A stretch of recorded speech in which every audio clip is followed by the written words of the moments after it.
Welcome to yet another question and response session. My name is Katrin. I'm a fellow Vaginismus sister. If you have discovered our community and our world recently, I welcome you. This is a space where we get to be in communication on a lot of topics that are unfortunately taboo in our society, on the private pain of vaginismus that is very much underserved in our medical communities, with lots of unfortunate recommendations being made and dead ends that we end up moving through, quote unquote, mistakes that we make in our journey that slow us down from claiming our sexual liberation. Having been on that path myself, and for the 6 years from the time I first was met with a brick wall when I tried to have PIV sex, to when I was having pain-free penetrative sex, but even beyond that, to when I claimed deeper and deeper layers of my erotic liberation, that entire story has inspired me to create a space for us to connect and online experiences to support you in overcoming vaginismus, in claiming your own sexual liberation, and really deactivating this protective body response that vaginismus really is. So we gather here as part of these weekly question and response sessions. I invite you to participate live with us directly in our private Facebook group. You can also participate live directly in Zoom if you'd like to be here with me face to face as we are in conversation about your questions. And of course, you're welcome to submit your questions to myself and in the group so that you can create myself and in the group. There I am, the reverb.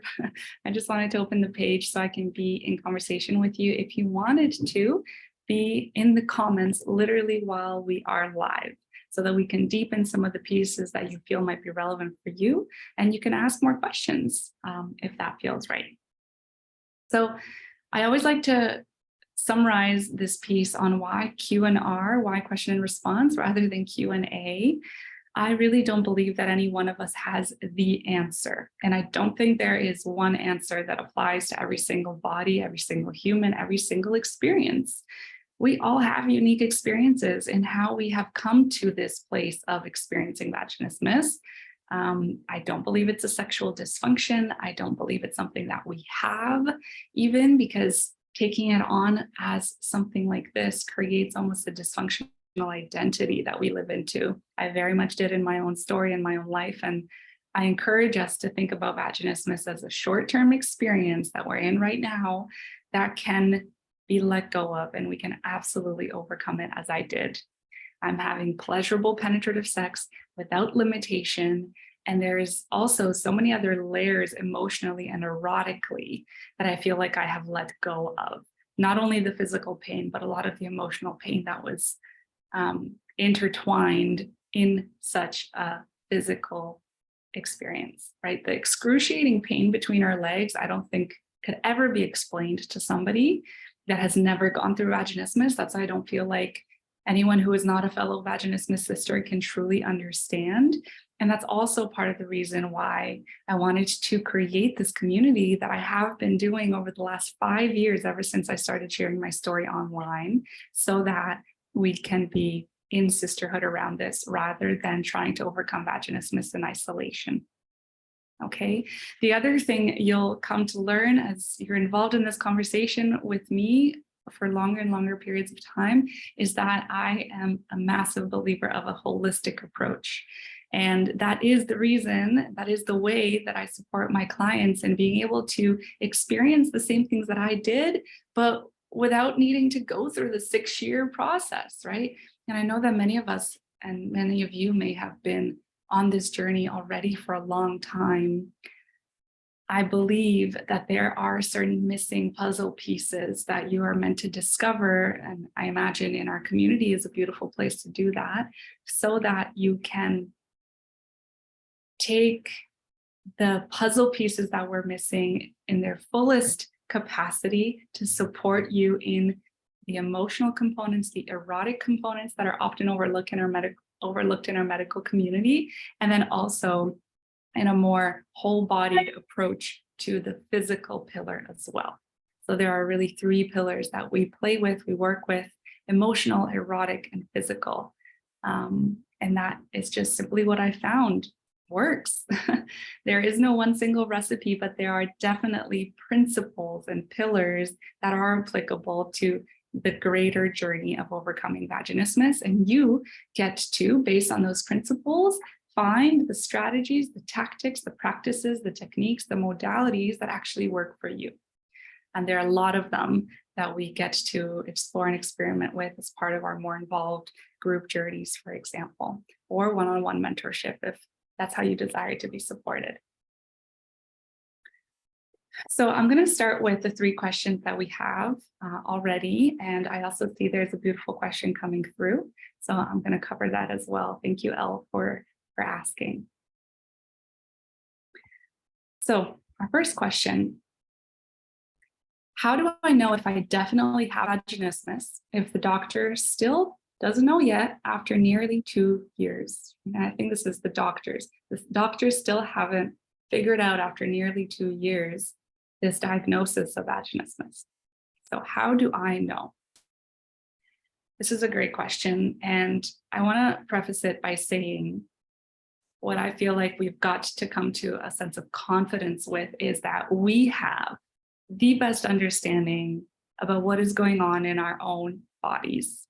We know, and though society often, in the way that we've raised in certain conditionings and programmings that we've kind of picked up along the way, have kind of taken us away from that certainty of our own truth, it's really important in this journey, as one major theme, to start walking back to ourselves and being in that communication with our bodies, with our minds, in a state of self-awareness that really deepens as part of the emotional components of the healing journey, and to arrive at a place of really knowing our truth without requiring someone outside of us to validate what we're actually going through. So that's just something to consider. And I want to answer the question, respond to the question in more detail, but know that even if a doctor never tells you, yes, this is what you're going through, you have every right to be in your own certainty and belief and knowing that, yes, you are experiencing vaginismus. So please, please, please don't wait for someone to confirm that for you. And here are some of the ways that you will know, you'll have a really good idea that this protective body response of vaginismus is in fact what your body is putting up for you in this closing response, is in this tightening response, in its attempt to protect you. Because there is a subconscious perceived fear that penetration is dangerous. That's why the body does what it does. It's really saying no for us. So if you were curious about, okay, what are some of the things to look for me to really know this is vaginismus? And again, I invite you to think of it because it's important for the way that we speak about vaginismus to be really clear, is to not think of it as something that you have, something that you own, something that you possess, but really something that you're currently going through. And also definitely not as a sexual dysfunction, because no part of you is dysfunctional. And let's not put ourselves in that box of, I have a sexual dysfunction, or I have vaginismus. I am experiencing vaginismus. So what does experiencing vaginismus look like? Right?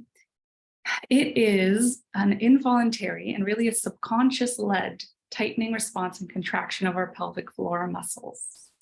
That means that the very first thing you may have noticed about your body when we're experiencing vaginismus is that perhaps you tried to use tampons in your life. And as you were trying to insert them where, at least I thought my vaginal opening was, and I had it right, but the reason I'm saying this is because being met with the brick wall while I was trying to put a tampon in, I started to doubt, do I even have a vaginal opening? Right? That was a really big component of my experience because I tried to push, I tried to insert, there was that closing, then there was that excruciating pain that happened when I tried to push through the wall, that I kept throwing tampon after tampon in the garbage with the frustration around why I couldn't go to the pool parties like the rest of my friends could, and why I had to wear a pad going to the seaside in Bulgaria where I grew up, coming out of the water with like a pad, kind of filled with both water and blood in this way that I just did not feel like I could be like everyone else and I could do and enjoy the very same things that my friends were. So that might be one thing that you may have experienced with the experience of vaginismus.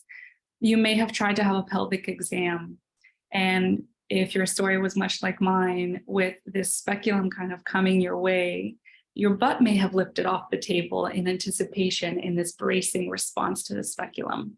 Or there may have been anxiety emotionally, mentally, and physically manifesting in your body. There may have been a sense of tremor that happened with this anxious response and the protection, literally, of the legs starting to close.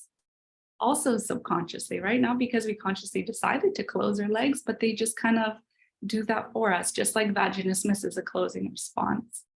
And if you did try to push through a pelvic exam experience, again, it would have been excruciatingly painful, if not impossible. So that's one other layer that you may be able to relate to know, yes, I'm experiencing vaginismus. This is what vaginismus really is. Another piece could have been trying to have penetrative sex for the first time, whether it was with a finger or with a toy, or PIV sex with a partner who might be a penis owner, or other forms of penetrative sex. And again, for that to have been impossible and really confusing and frustrating and painful. And that pain would have felt like someone taking a knife and warming it up over the fire until it became glowing red hot, and then taking that and slowly starting to insert it inside your body. That pain is just indescribable. And that's how vaginismus feels like. It could feel like a stabbing or a burning sensation. Or maybe you were able to insert something inside of your vagina, and in the process, you felt that pain, but also definitely also with the pulling out of that thing.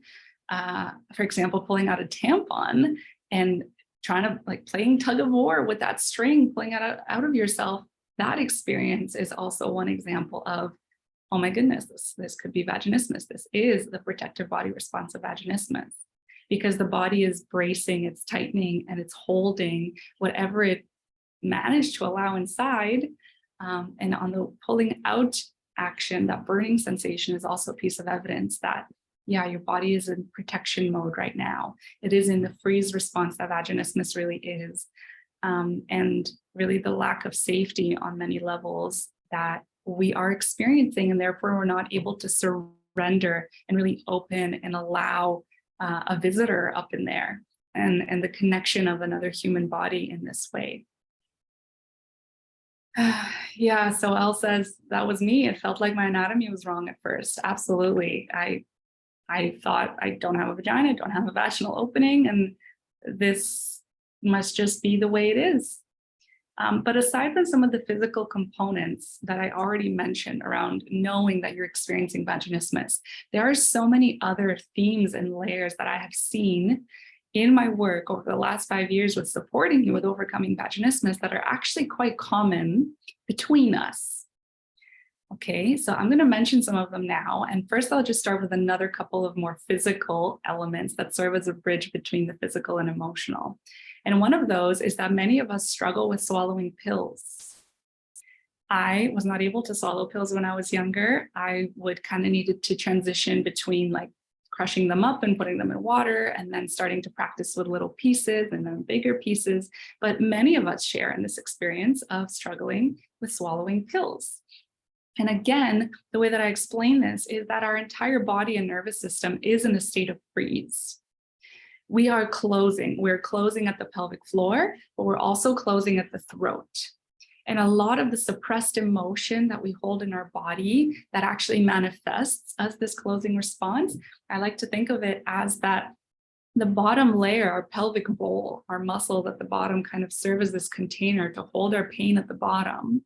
And at the top, where it is our throat and our expression, there's also a sense of closure that creates this bubble, this container of holding everything that we had not felt safe to express before. And a lot of the emotion and the big T or small t trauma that we experience in our life, anything that's less than nourishing that we didn't actually feel fully to help that cycle of trauma complete itself so that we can fully let go of that moment, of that experience, of that relational dynamic or that familial trauma and the chaos that you may have experienced in your childhood. So that's one big theme. Another too is the fear of injections. So that's something that you may also have as an experience in your life. So that's the other ways that this freeze response, this protective mechanism, can show up. And related to the swallowing pill, there's this whole theme on expression, which I find is really important and is a really big component of the emotional pillar of the journey, which is really where we have to start with overcoming vaginismus. There is a suppressed expression. And if you've ever seen two diagrams between the comparison between the way that the pelvic floor muscles are, literally the shape of them, as well as the throat and the larynx and the vocal cords, they are this very similar structure.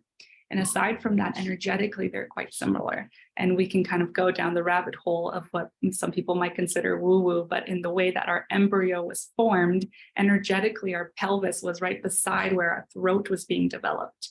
And there was this embryo section like this, where these two cells literally have the same makeup, and through time they separated and they became the pelvis and the throat, but they have a lot of energetic similarities in that way. So for anyone who's curious about that side of the spectrum, I have definitely gone deep into some of the less traditional methodologies of experiencing our past, ourselves, and really diving deep into what are all the different elements of the vaginismus journey that we've got to be curious about in order to really overcome this protection, not only physically, but emotionally and mentally, and through our expression. So what else? Many of us have grown up in very structured households where what made you valuable was high performance and achievement. And you found safety and control, perhaps. I definitely did. I put my head in the books. I got the good grades. I made my parents proud in all these different ways, while they were fighting a lot when I was young. And so in the chaos that I was experiencing in my household, something I felt completely out of control in, I found this safety and control in being a good student. And more than that, being a good girl, so that I can make them happy, so that I can hopefully do my very best to keep them together so my family didn't fall apart. And there are all of these different intricacies of the journey on an emotional level that we have similarity with, that are very much connected to the physical manifestation of the tightening of the pelvic floor muscles. Because remember, overcoming vaginismus is not only about learning to relax our pelvic floor muscles. There are layers and layers that allow us to get to this mind to body connection, to let go of the protective response. But those layers are very much mental and emotional. What else do we have in common? Oftentimes there's perfectionism that comes into play with this high achieving mentality, and therefore a dependence on a particular result for our well-being. There is maybe alpha woman energy that comes through, and the need for us to find safety in softening, to find safety in rediscovering our sensuality, our sexuality, our eroticism, and that there may have been a stifling or a sense of shame around this part of life in the way that you grew up, whether sex education was not even a thing in your past, and that is also the case in many countries, which create this foundational layer of like, I'm not educated about this part of my body whatsoever. Or the education was very fear-based, like don't get an STD and don't get pregnant. And those are the messages that we got. And there was never any talk of self-pleasure. Or on a religious side of the spectrum, there was shame infused into that conversation from that direction. So there are so many different things that we can think about when we determine for ourselves, yes, all of the physical components of what it means to experience vaginismus are a check, like, yes, I'm going through all of this. And oh my goodness, how could I have known that I'm not alone also in that? OCD tendencies, just a sense of storing stress in the body, storing emotion in the body that manifests in so many different ways. Many of us have disconnected from our authentic expression, our authenticity in general. We have shaped and molded ourselves to fit the box of someone else, to get the love from the parents. That needed to mean we have to let go of parts of ourselves that were not welcome. So we contorted continuously in this way that led to more and more tightness and tension being held in the body. And we may have also lived very much in the state of analysis and logic, again, being valuable in the world. That's what made us lovable. That's what made us get the good grades. But we disconnected from the body. We disconnected from the somatic experience, the body-based experience. Overcoming vaginismus is a process of going from here down into the body and being more connected to breath, sound, movement, processing emotions stored in literally the musculature and the fascia of the body through movement and through some other modalities that I can speak about and I've spoken about before. But that is really the depth of what we're talking about here with overcoming vaginismus.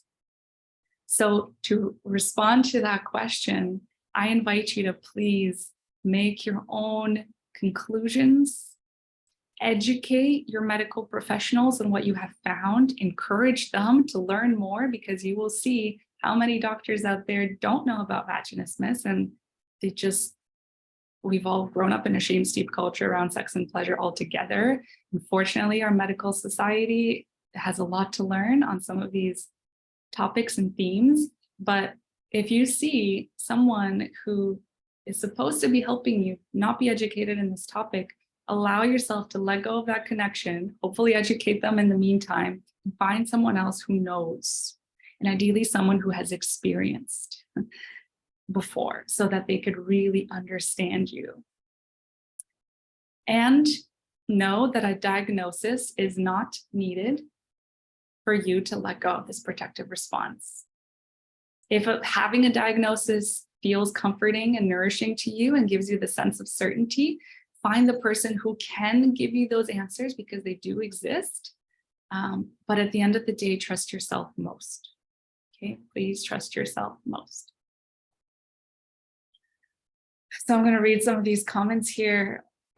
What? That's me. I still choke on everything and can't do pills. Yes, absolutely, Elle. And Dee says that's truly fascinating. I'm so glad that I'm not glad that you're relating, but I am glad that you're making these connections for yourself. I relate to the family structure too. Yeah, if you grow up in a family where control was part of that way of being, and especially if the sense of control was held largely in whoever your more masculine mentor was or parent was, for me, it was my father, there may have been a subconscious fear of the masculine being created. And when we come into relational dynamics with another human, whether it's a man or not, if that person was resonant to the energy that we grew up with around the person who was supposed to keep us safe, right? That father figure. We may trust our partner, we may love our partner, we may be excited by our partner and sexually aroused, all on a conscious level, but subconsciously, there is a sense of, I am not safe here. My partner isn't giving me any need to worry, any evidence that they're not safe, but I'm reliving the small t trauma from my developmental trauma on what it meant to be around a masculine figure. And when I was younger, because there was so much uncertainty in my household, whether I would go downstairs and my parents would be in a good mood, or my father or mother would be angry, and I would just not feel safe. I would not feel stable in my nervous system. I would always be on edge. I was walking on eggshells all the time. And I did not have a sense of consistency around a loving, nurturing source of support and holding and love. So all of that translates into relational dynamics further down the line in how we are in a romantic relationship.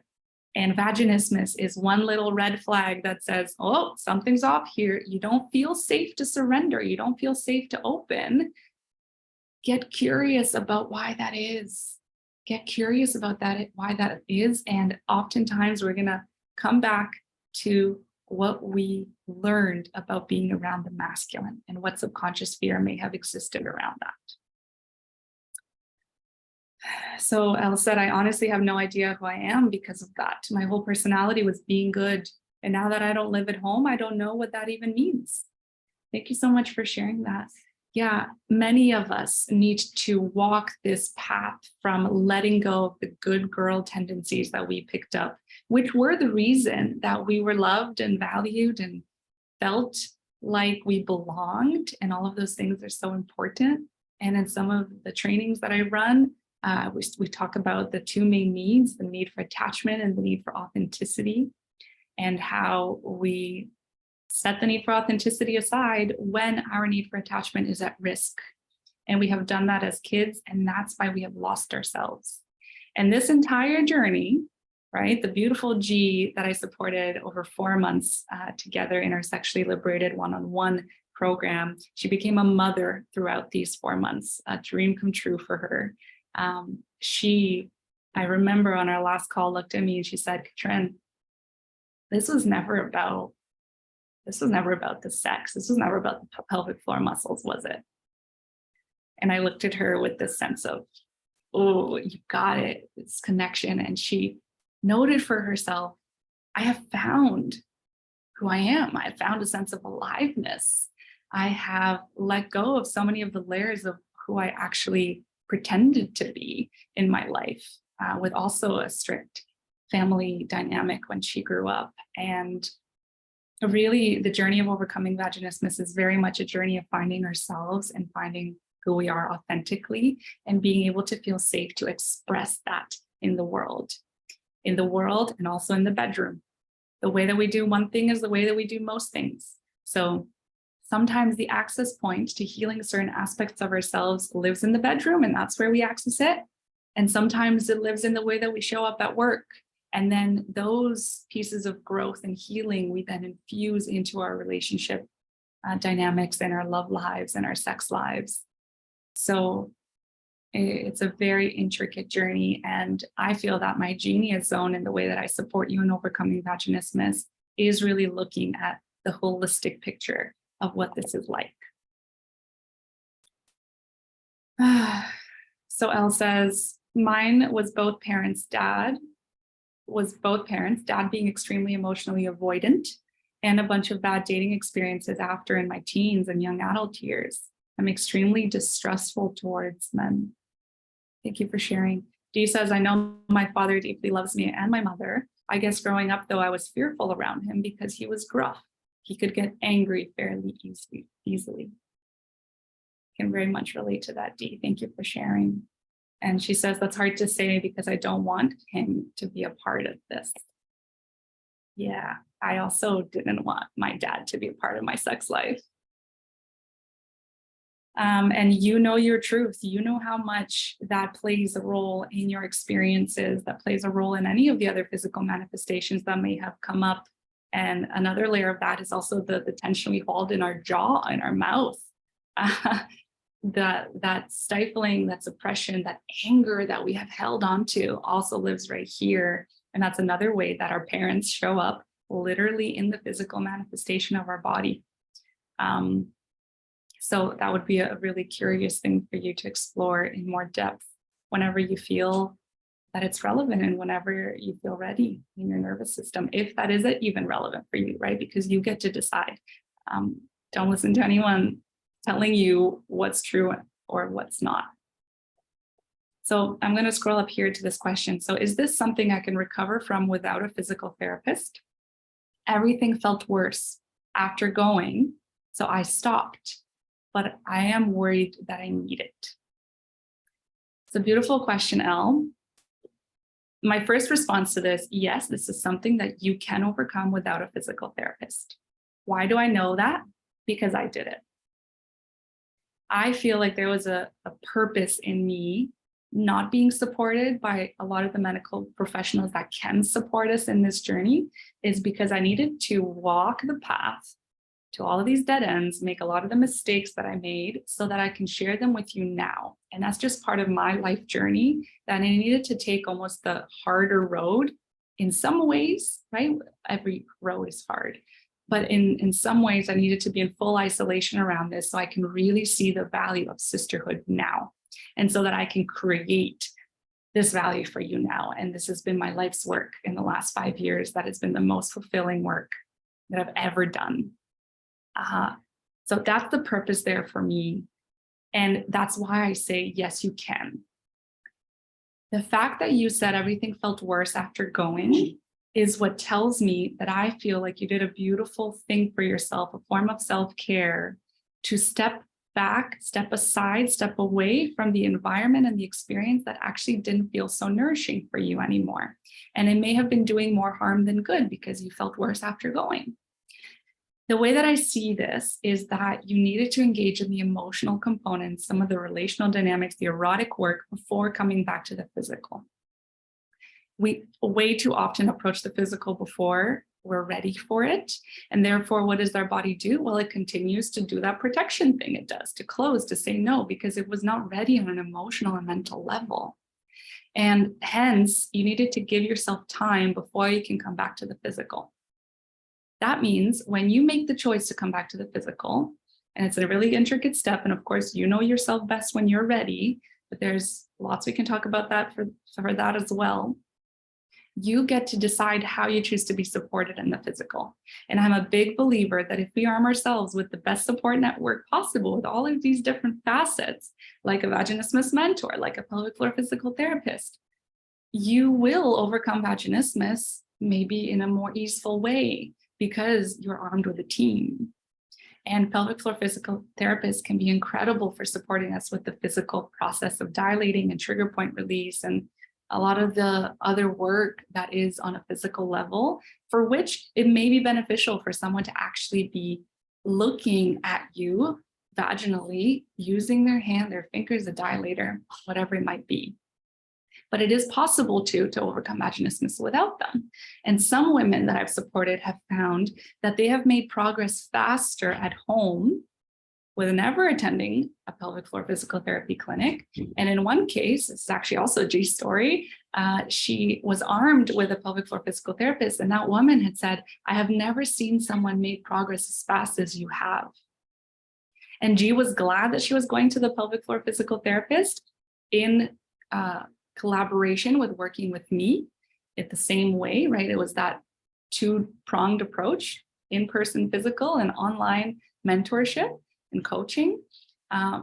But she said, I've loved just getting this affirmation from my pelvic floor physical therapist that the work I'm doing with myself at home is working. And I don't need to be dependent on her hand inside my vagina, because the goal is that you are creating this safety, this intimacy with yourself and your own body, and also in your relationship.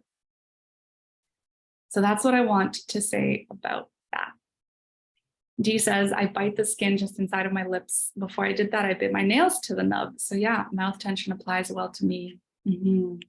Yeah, that's a common experience. I want you to know you're not alone with that. There's some sort of nervous, almost tick in the way that our body is finding a channel to be in that expression of the stress that it's holding. It's the expression of the stress with the nails. It's the expression of the stress with the tightness, the shoulders. It's just the holding pattern of the stress that we carry with ourselves. And a really big part of overcoming vaginismus is learning what our holding patterns are, becoming self-aware of them, consciously starting to let them go, and infusing the habits and the practices that are going to help us continue to process the daily stress that we naturally pick up in our lives, but in a way that it doesn't build up, and that we are in constant communication with our body and we're feeling our emotions in a healthy way, and therefore they don't get stored in our bodies.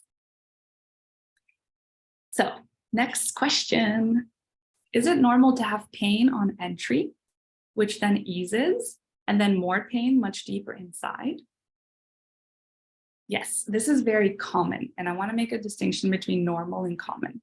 So it is common with our experience of vaginismus to have this experience too, where the pain inside seems to be happening at the entrance, but then it kind of eases, and then it happens again on a deeper level.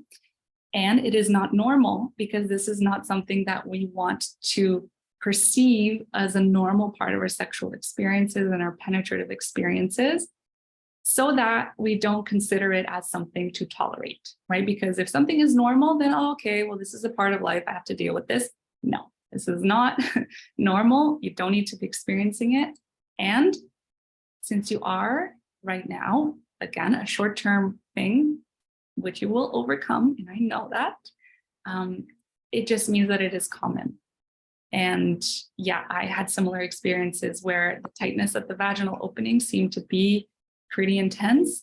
And then there seemed to be a bit of like an opening of the tunnel in a way. And then it felt like there was like almost like a bone further deeper inside that was tight. I perceived it as a bone, but really it was the pelvic floor muscles being tight at a deeper level that requires our special attention.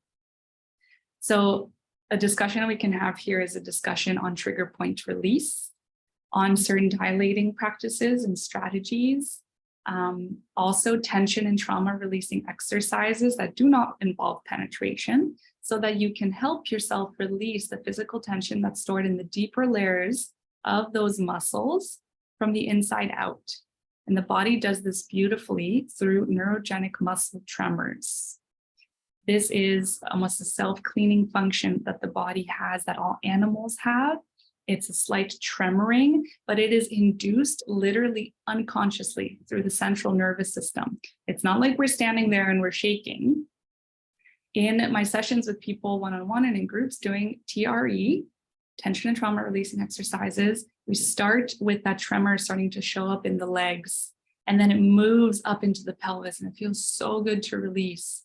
And then it might move into the core muscles and further up into the shoulders, and we start to see all of those holding patterns through tension and trauma releasing exercises, so that the next time you go to dilate, you actually notice the progress of those deeper layers, that there is a sense of release there.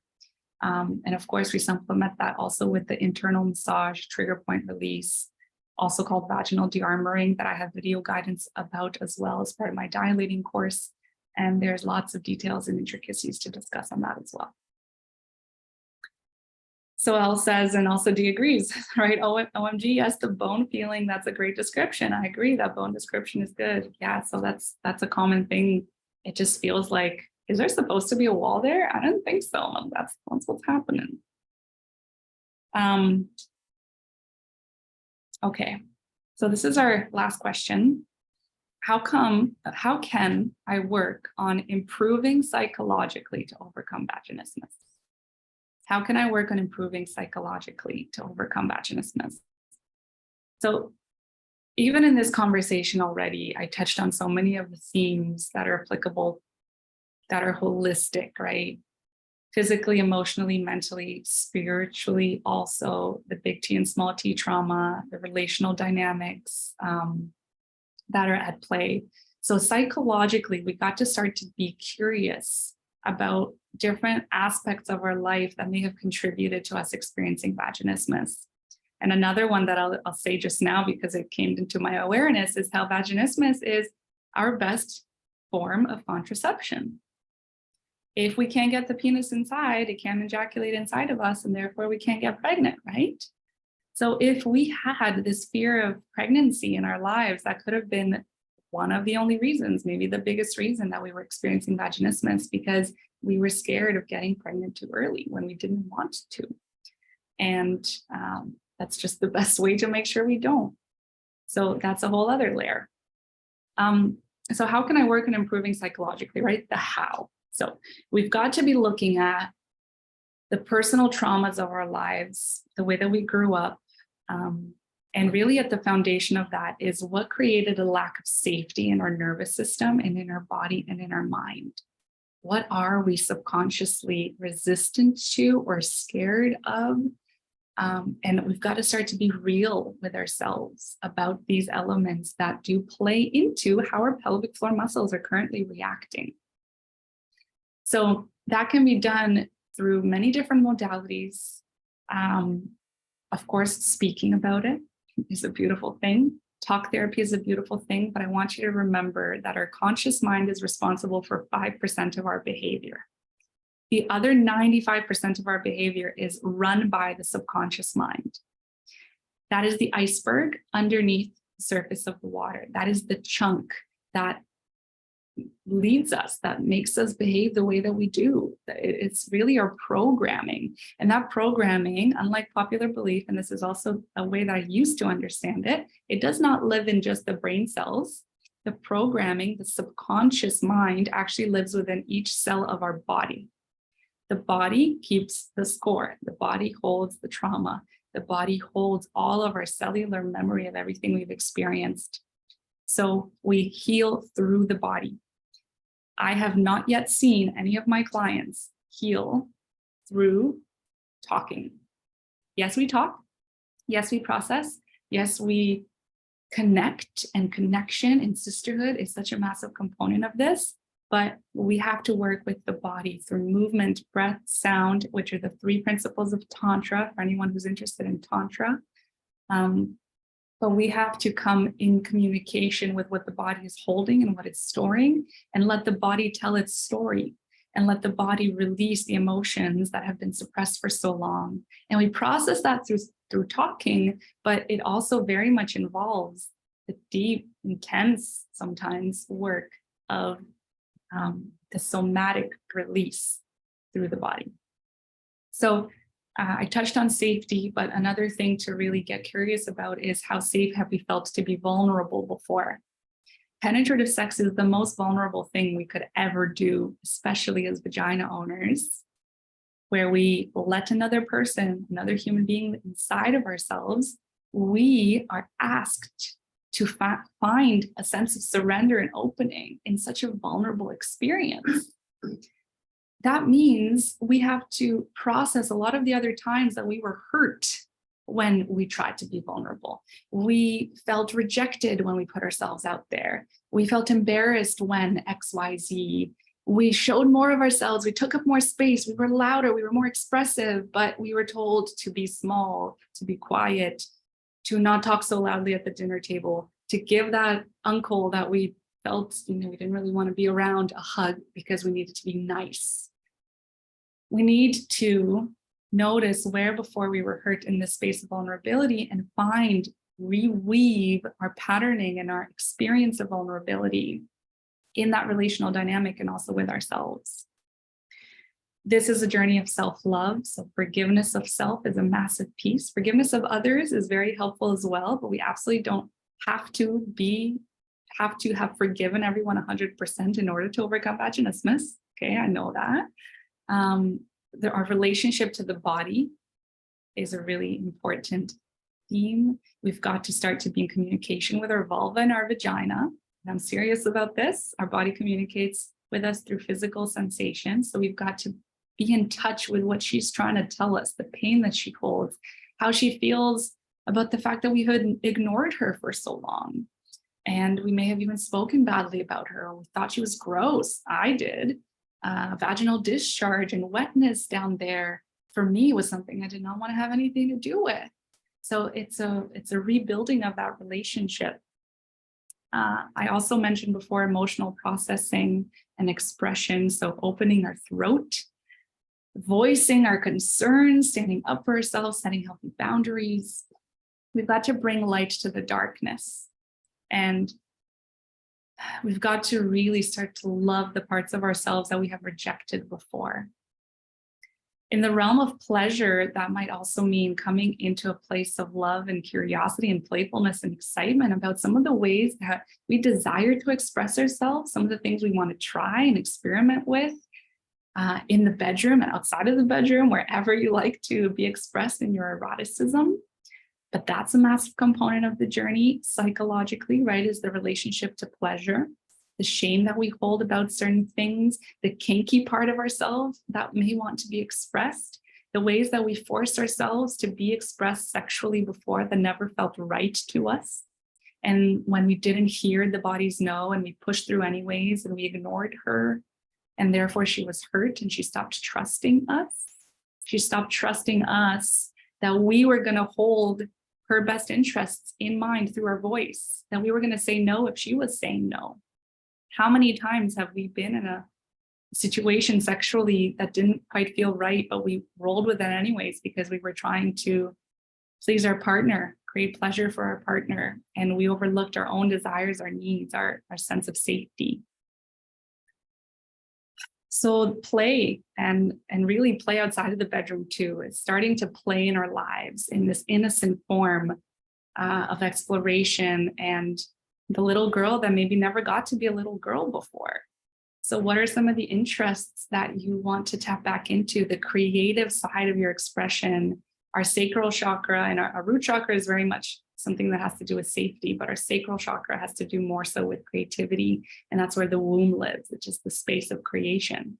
So my clients connecting to their artistic passions, their passion for something that they had shut down before, is part of what helps us express in the bedroom as well. To be in that creative force and flow outside of the structure and rigidity that we may have grown up with. So that's the erotic components. And then finally, right, aside from the physical, because you asked about psychological, finally, it's those relational dynamics. Finding a deeper safety with touch again. Knowing how our body receives pleasure through touch and what forms of touch. We can talk about erotic languages here. We can also talk about the Wheel of Consent in Betty Martin's work, which I have a whole course on that I infuse in my work with people around trust of the masculine, right? About trust and safety and what kind of attachment styles we have between ourselves and our partner, the avoidant and the anxious, and how we're all trying to get to a place of secure attachment. I can share lots of stories about the disconnection that happened in a previous relationship of mine because our attachment styles led to more and more pushing each other away. And it's a lot of the emotional healing work and the personal development work that helps us come back to a place of understanding and acceptance and communication that actually lands between people. If there were mental health challenges as well at play, which of course mental health challenges is also a manifestation of trauma, big T, small t trauma, anything that was less than nourishing in our lives that is now coming through depressive episodes or manic episodes. I have very close personal experience with these things, being on the receiving end of in partnership of someone experiencing those, and also being in states of sadness and depression myself, but not quite to the degree that my partner was at the time. And so how do those impact the way that we feel in relationship? There's so much there. And again, wounds of the masculine. That's really the last thing that I wrote down here in my notes on what to cover in this question.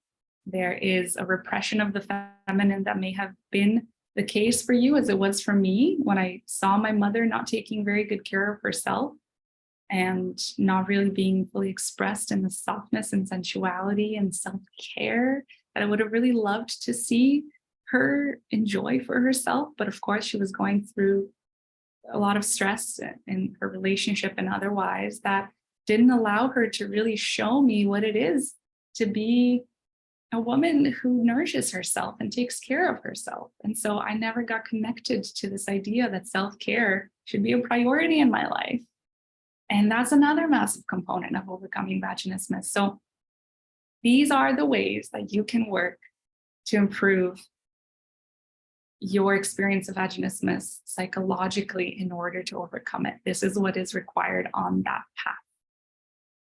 And again, I'm tying this back to the 3 pillars: emotional healing, finding and embracing our authentic sexual self. So the erotic components, who we really are, the authentic parts, not only erotically, but outside of the bedroom. And finally, physical healing, the physical components of finding safety and openness and full awareness and control of our pelvic floor muscles.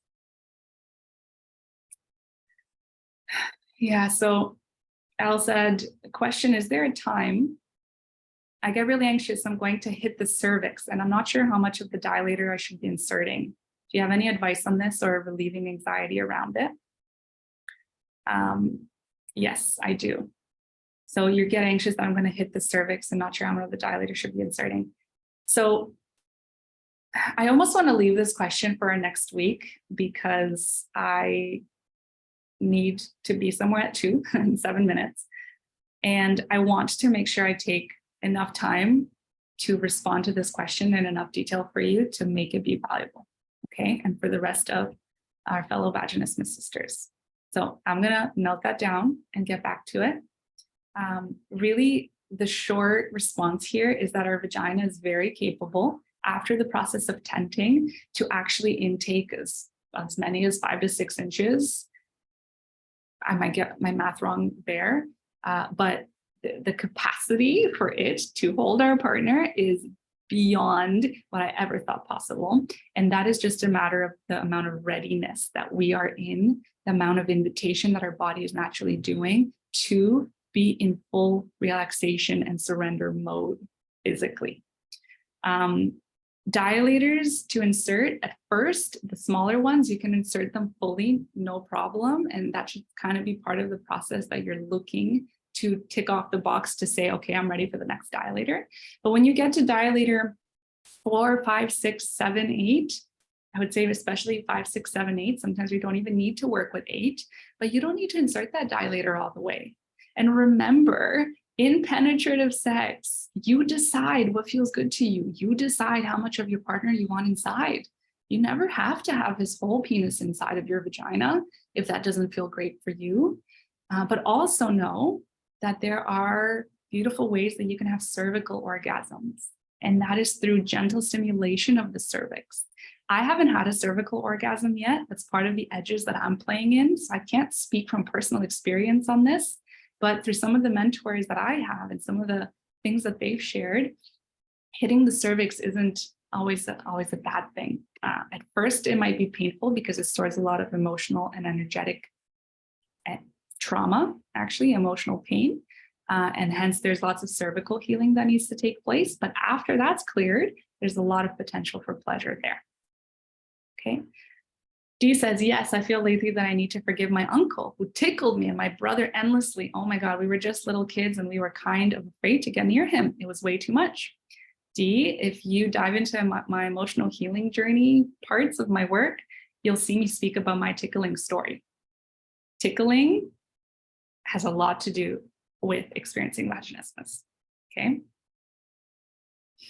There's so much there. I spoke about this for some time, but maybe we'll do a whole other session on this in our group programs coming up. Dee says, why do you guys think they can tickle even after saying stop? You've got it.